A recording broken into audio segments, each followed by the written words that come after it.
Welcome to Awake TV. So today Sue and I are gonna talk about the choice, freedom, and the stick to your own truth.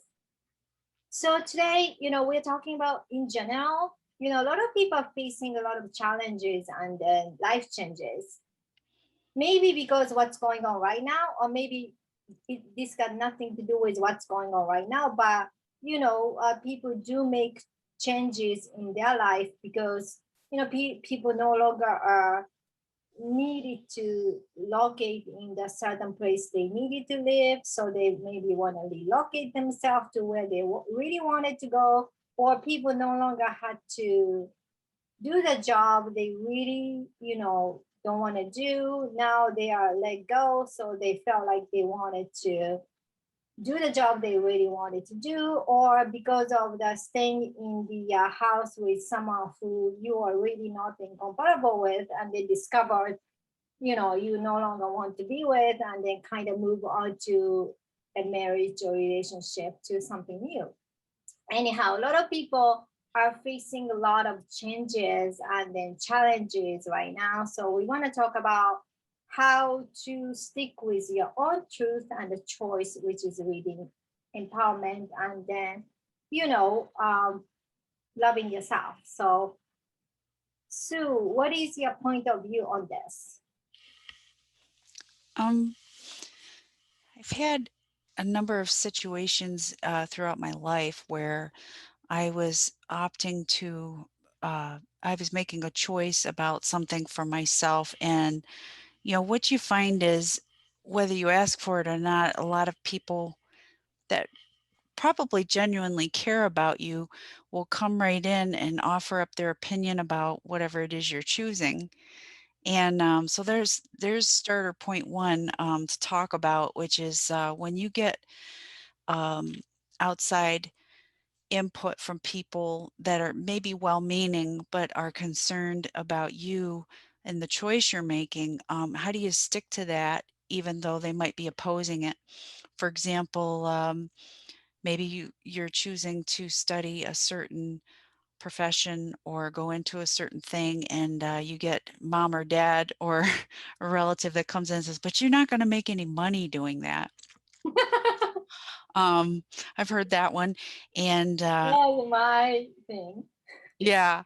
And when I was going to go into nursing back in the day before I went into social work. And I had a very close family relative that said, "Oh, you don't want to do that job. It's a dirty job. It's not, you don't get any recognition, and it's just dirty. You don't want to do that kind of work. You don't want to be wiping people's butts and blah, blah, blah, blah." So I listened at that time, and there are many times since then that I had kind of wished I had gone into nursing, but then I went on a different path. I let somebody else make my choice for me.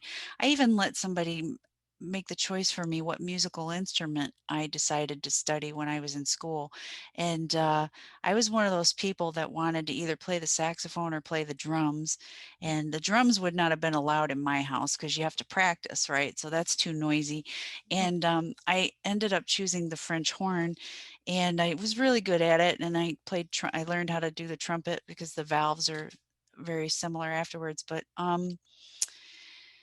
I still am someday going to buy a saxophone and hire a teacher and learn how to play because I love it so much. So in other words, we can really allow our lives to be altered by listening to outside sources. So there's number one. When you make a choice about something, chances are, and if it's a big something, you've given it some thought. You've put your intuition and your what you naturally like to do and what you find interesting into that decision.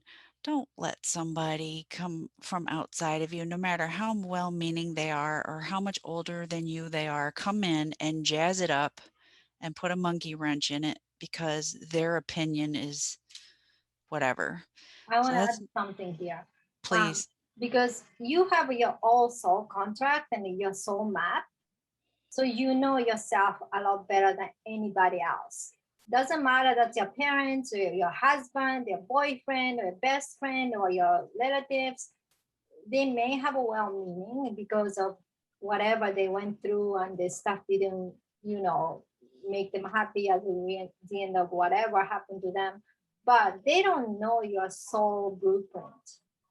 You know better than anybody else. So this Mhm. is another reason why when you end up listening to other people instead of listening what you really want from bottom of your heart, it doesn't turn out to be happy result emotionally. Go on, Sue. Yeah, no, I agree with that completely. So an example in the other direction, when I decided to go into the Army, my reasoning at that time were jobs were kind of scarce around here. I had left um, doing the kind of social work that I was doing because it was harmful to me. There's a lot of reasons, and it's a long story, but I was a child protective investigator. So you can imagine what that picture looked like. And I was spending less and less time at home dealing with my own family than I was other situations. So I decided to leave that. And the reason I went into the Army, well, the primary reason was because I could go in as an officer and I could make a good living and I could work for 20 years.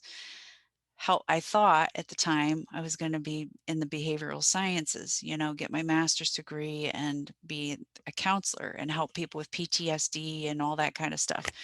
It didn't turn out that way, but so many people were like, well, you're 40 years old, you're crazy, why are you going into the Army? I was in the best shape of my life. I had trained for 8 months on my own. I found out what I needed to do and I just trained and I got there. I studied the exam to get in, and so I got like a really high score on it. I could pick whatever job I wanted. um, but I was determined that that's what I wanted to do for stability of my family. The military offered a certain, so I could do what I love doing, which is helping people, and I would have that financial stability. That's where my head was at that time.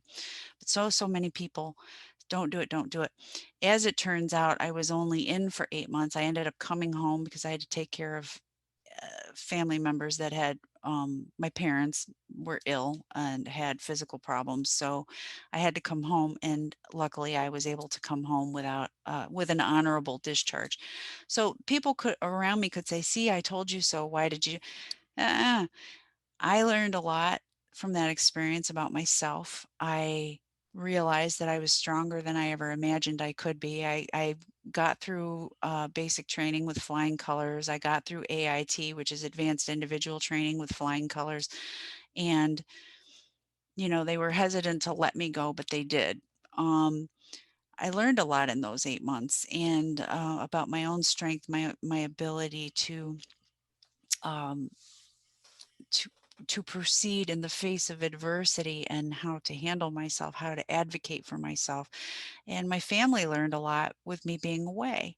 Normally, kind of like stuff like, gosh, mom did a lot around here.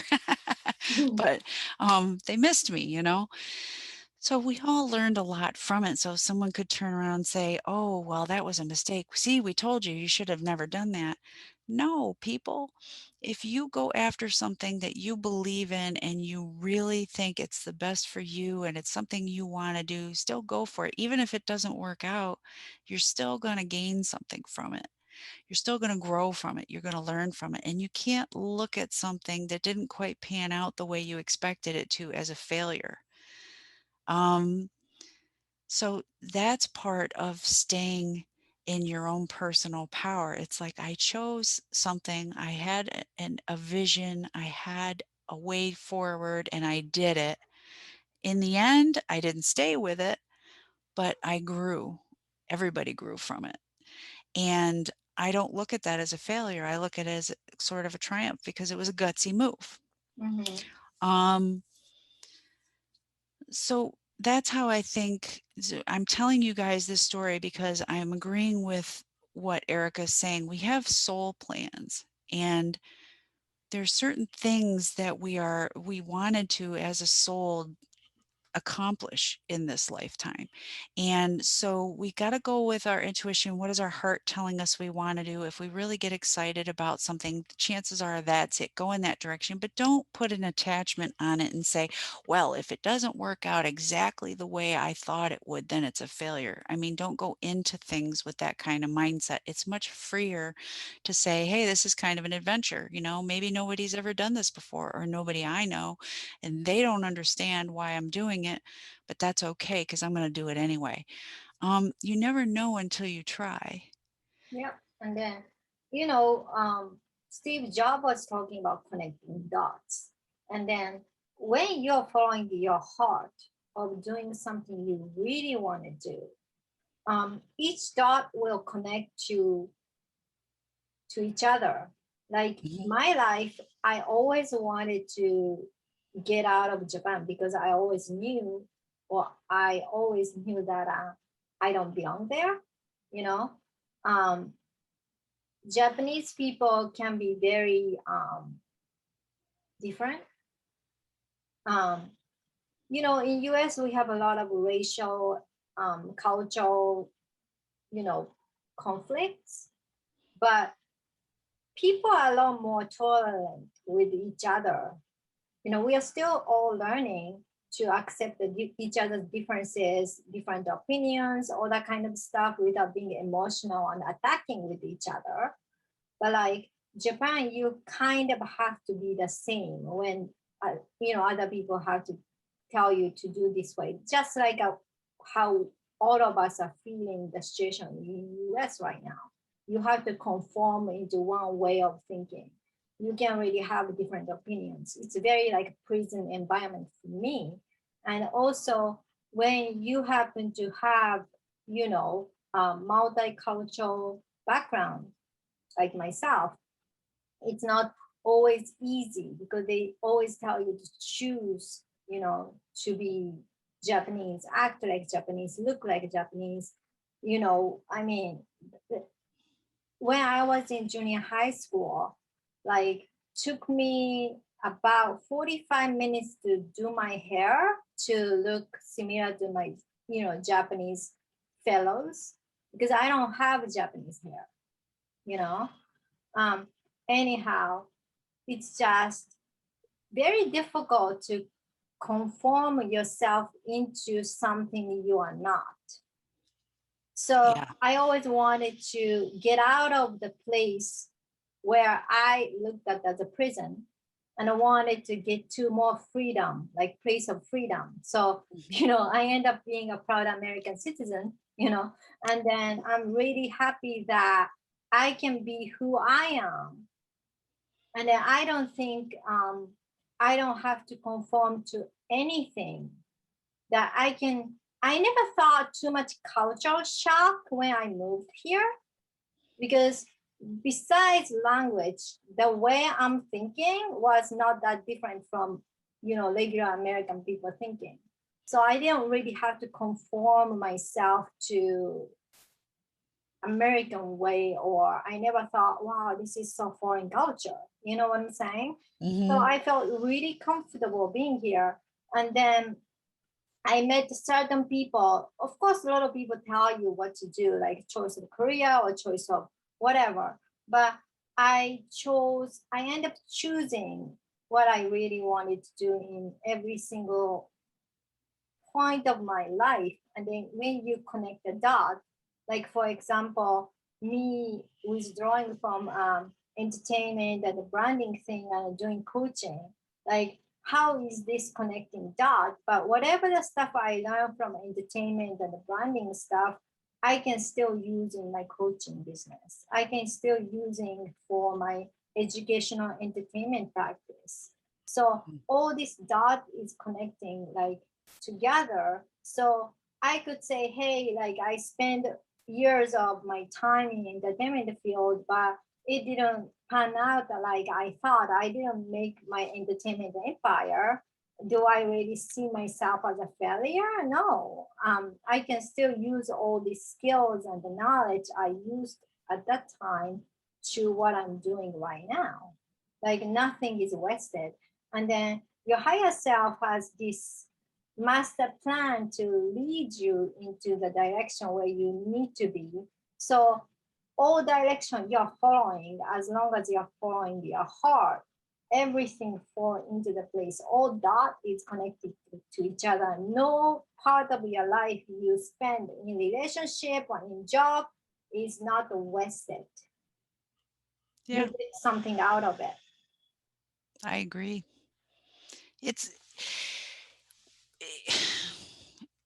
our society here in America. I can't speak for other societies, but one thing I've noticed about a lot of Americans is we tend to live in terms of um, success or failure. It's like Mhm. one or the other. And a lot of success is measured by money and things. And so, I mean, one of the key elements I think we need to talk about in this conversation is what is success?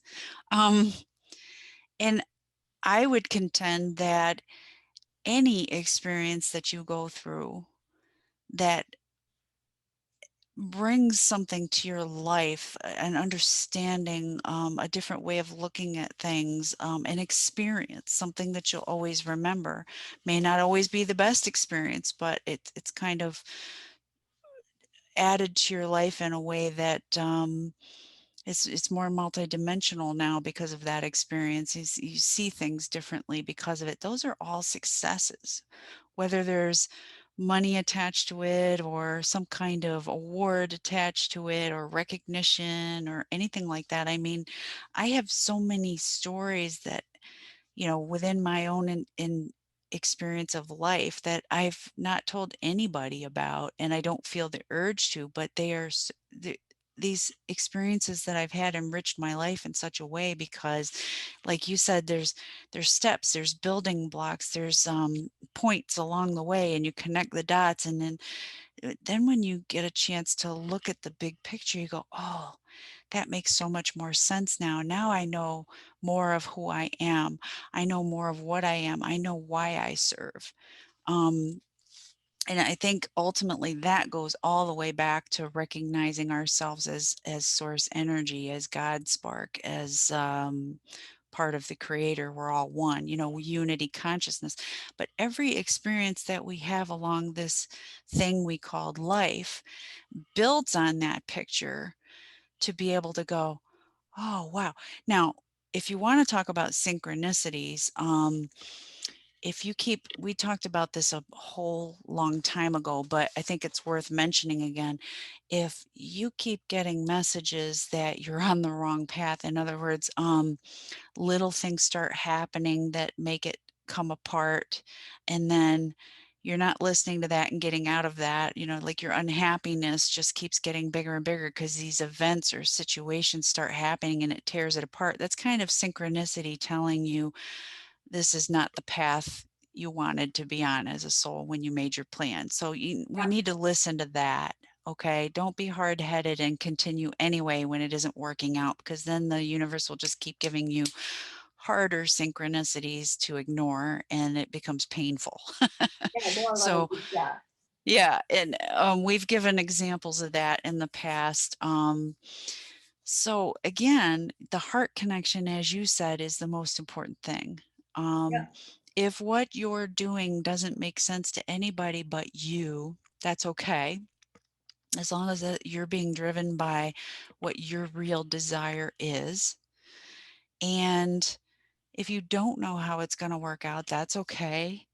And in the end, if other people think it didn't work out, but you got something out of it, then that's a success. Yes. I want to tell you guys that when you face a challenge, any kind of challenge and tribulation in your life, and then you overcame whatever the degree of the challenge, you are successful person because you overcame it. That's a success, Yeah. you know. So each time you overcome your challenge, congratulate yourself. No, even if nobody else is congratulating you, congratulating yourself and have a party. I do that all the time. Yeah. And it's very important to really focus on yourself to see how you see about yourself. Don't worry about how other people want to see yourself, because to be honest with you guys, nobody gonna care about you, really. I mean, if you have an amazing husband or wife who really loves you, maybe that person, or amazing parents. But in general, nobody give a damn about you, about your happiness or your success as much as you do. So why don't you congratulate yourself and then pat yourself on your back and then be loving to yourself and be kind to yourself, which is not a selfish, that is self-love. Stop measuring success by these external things that we've been told and spoon-fed all these years. Well, if you this, you're successful. If you look this way, you're successful. If you have this job, you're successful. If you have this house, you're successful. It's all garbage. I mean, there are people that have gone out and spent time with, like Aboriginal tribal people that, they literally live in huts and they hunt every day. They have to carry their food and their water certain distances every day. They wear very little clothing and they're happy as clams. Their life is just fine. They don't go by any external societal um, pressures. And I've often been a little bit envious of those folks because they live so simply in our terms, what we think living is. And yet, I don't think they'd change. They would not switch places with us. So, let's change the definition of what success is and Yeah, make it your own definition. you have You a own define it. measuring, have a own measuring stick. Like instead of comparing yourself to others, which never gonna amount to anything, compare yourself from yesterday or year ago, and then when there's a certain growth, you succeeded as a soul. And then if you keep on following your heart, what you're supposed to be doing, according to your soul plan or higher self or universe or the prime creator, you are going to be rewarded. Oh, and I never do this, but I'm going to do this during this video because the subject is so important. If you don't know what your soul plan is, and if you're really confused about it and you're not picking up on, call one of us or another quantum healer or somebody of that nature. And I'm not talking about necessarily a psychic. I'm talking about somebody that's going to get you in an altered state of mind so that you can ask your own higher self, Yes. what is it? What is the direction? We can help you. Mhm. That's what quantum healing is all about. We'll get your mind quiet, we'll get you in a hypnotic space, and then you can ask your own self, Definitely. where what do I go next? I don't know what the signs are. I'm confused. It's okay to ask for help. We do it, right, Erica? You Oh and yeah, I. yeah. We We've done sessions on each other. We do sessions with other people and mhm. I mean, it's great. we can hypnotize ourselves even though how good we are. We gotta swap, which is fun. Well, I mean, if you want to do some self-hypnosis, then just start working on meditation because it's a very similar thing. But Get quiet. you can really do series of regression by self hypnosis.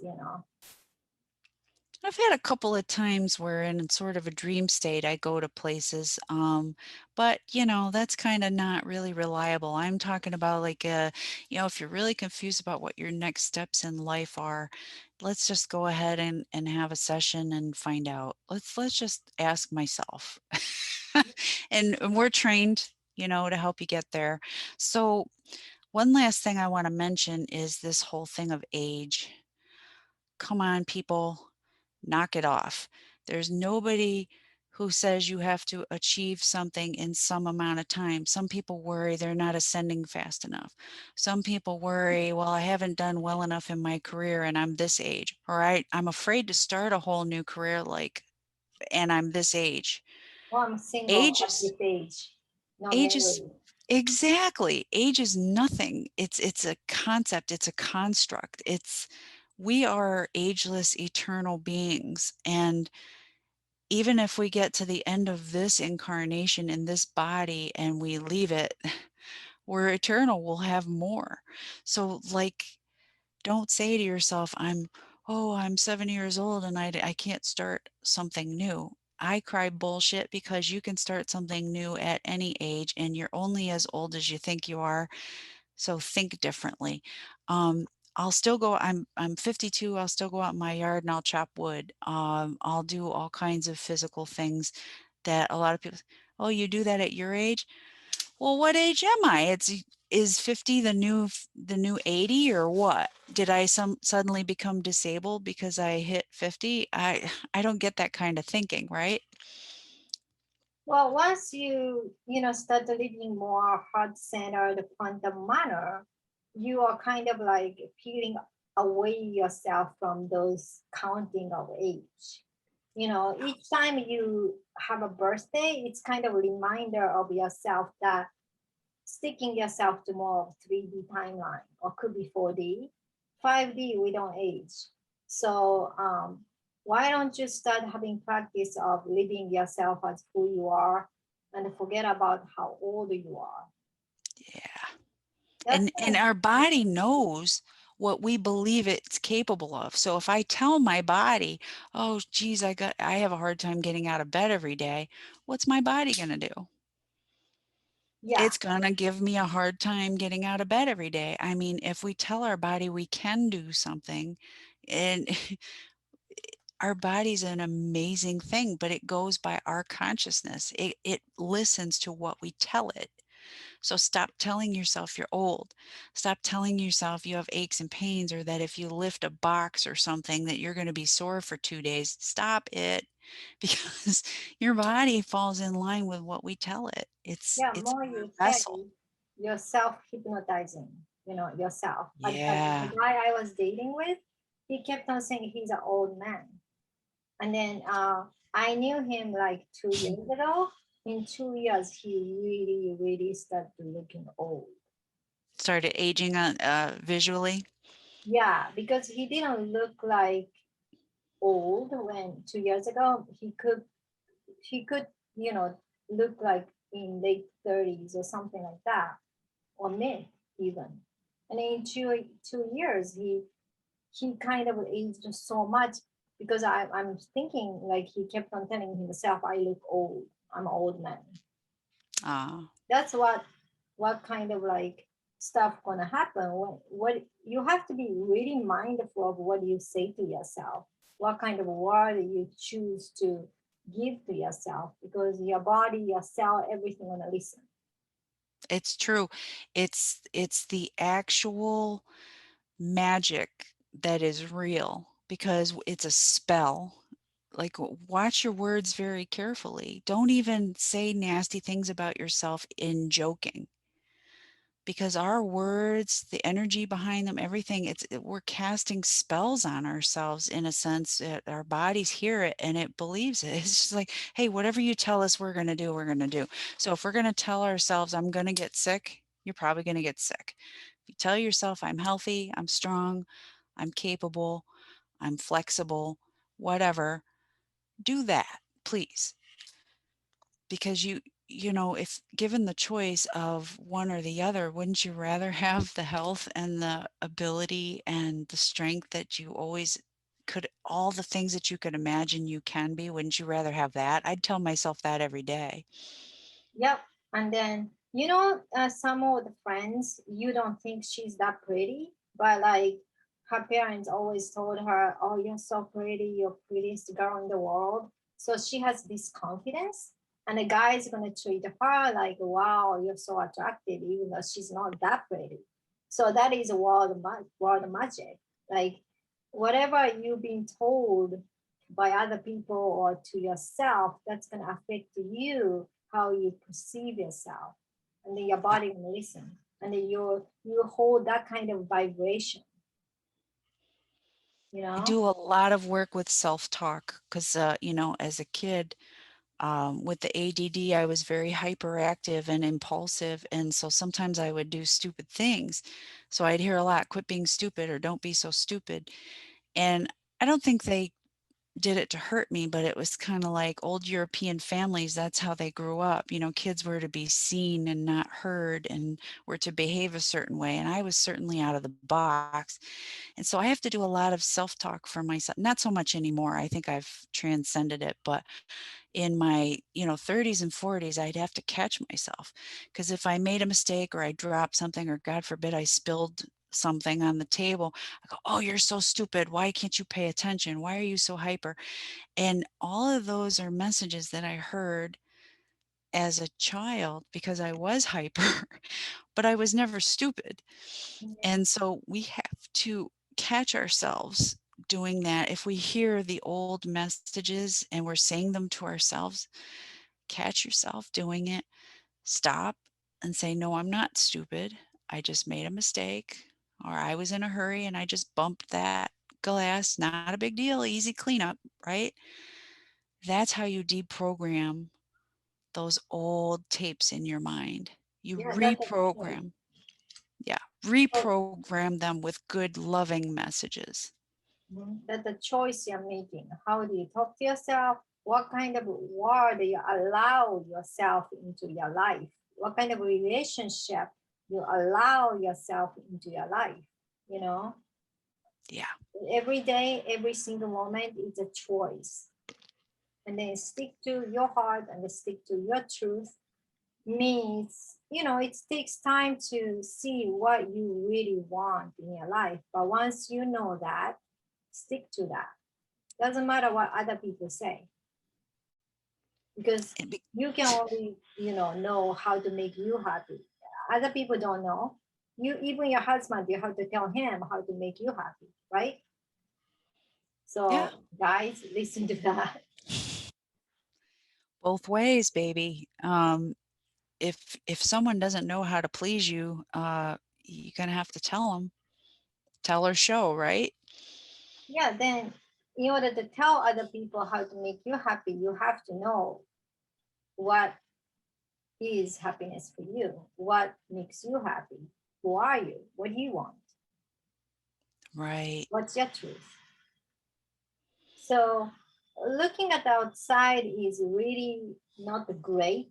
Comparing yourself to others are not great, because that's going to give you unclarity. You're not sure. You get more blur. You're more like unstable. You gotta look within yourself and What see a who you are. what a boring world it would be if we were all alike. I mean, why would you even want to compare yourself to somebody else? We can admire other people. I mean, I could sit here and rattle off a list of a bunch of things that I admire about Erica, but there's one Erica in the whole world, and I love that because that means it's fun to hang out with Erica, because Erica is not Sue and Sue's not Erica. And we don't want to be each other, but we have a great time together because, you know, we're individuals that happen to, resonate with one another, and we have great talks and we have fun together. We got each other's back. Yeah, but Um, we are different too. We have a lot of different opinion on yeah, different point of view, but we still accept those differences. yeah. um, free society means you don't tell other people to see the same way as yours, saying whatever the view. You respect other people's point of view. Don't be so emotional and attacking other people to say, I'm right, you're wrong. You know? Well, you had said this in several of our episodes. And Brent and I my husband and I were talking about this yesterday. In every single society on the planet, we all want the same things. Doesn't matter what our religion is, how much money we have, whatever, what kind of food we eat. We all want safety. We want the ability to make a living, raise family. If we don't want family, we want to, like pursue our dreams, our jobs and everything. But safety and kindness and and the ability to make a living, right? And love. That's what that's what and sorry, I missed the most important one, love, of course. That's what every single human being on the planet wants. Peace too. Peace. Peace. Just and so I throw that in with safety, right? If things are peaceful, if we're not warring, if we're not arguing with each other, then we feel safe. Everything else is extraneous. It's just extra. It's like what makes us unique. But what brings us together is so much more important. So like I just can't see the point of people wanting to impose their beliefs on others. Yeah, duality is It's not fear. 5D way of living. Like, it's not a one way. No one have to conform into one way of something, right? I'm not, everybody do have a different opinions. Everybody do have a different truth. That's okay. It's about how do you harmoniously come together while you're having different point of view. You know, that's Yeah. growth as who we are as a humanity. That's really important. But you know, you and I take responsibility for our own choices, our health, what's in our environment, our way of life, you know, that sort of thing. We take responsibility for that. So if I'm not feeling well, I recognize that I have to do something for myself to feel better, whether it's emotional, physical, right? Mhm. The people that are trying to impose their opinion on somebody else, I believe, are acting out of fear because they fear that if that person doesn't believe the way I do, either I'm wrong or something bad's going to happen to me. And there's not a lot you can do with that when you're in more of a 5D consciousness. When you recognize that, the only thing you can really do is get away from it. Arguing with that fear is not going to change it. Yeah, it's gonna So become more stay in your argument. sovereignty.